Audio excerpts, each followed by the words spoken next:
مزہ یہ ہے اکیلے میں تہجد کا وقت ہو، کسی کو پتہ نہ ہو، میں ہوں اور میرا رب ہو، اور میں اس سے باتیں کروں، اپنے گناہ کی معافی مانگوں، آنسو بہاؤں۔ احادیث میں یہ مضمون ملتا ہے کہ قیامت کے دن اللہ کے عرش کا سایہ جن خوش نصیبوں کو ملے گا، ان میں ایک خوش نصیب وہ بھی ہے کہ جو اللہ کو اکیلے میں یاد کرے اور اس کی آنکھوں سے آنسو بہ نکلے۔ مزہ یہ ہے، ہاں پبلک کے سامنے بعض اوقات ہم بہت نیک نظر آتے ہیں، تنہائی میں اکیلے میں سجدہ کروں اور آنسو نہ روکتے ہوں، اپنے گناہ یاد آتے ہوں کہ یا اللہ کیا کیا کر بیٹھا، اب تو داڑھی بھی سفید ہو گئی، اب تو جانے کا ٹائم آ گیا،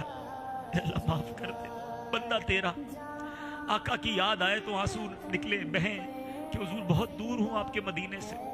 غلام آپ کا ہوں، محشر کے دن بھول نہ جانا، جنت میں جاتے وقت ہمیں بھی ساتھ لے جانا۔ یہ وہ جو یادیں، یہ جو کنیکشن ہے نا اکیلے کا، اس کی بات ہی اور ہے۔ اللہ ایسا اخلاص عطا کر دے، ایسا رونا نصیب کر دے، ایسی خاص عشق رسول کی خیرات عطا فرما دے۔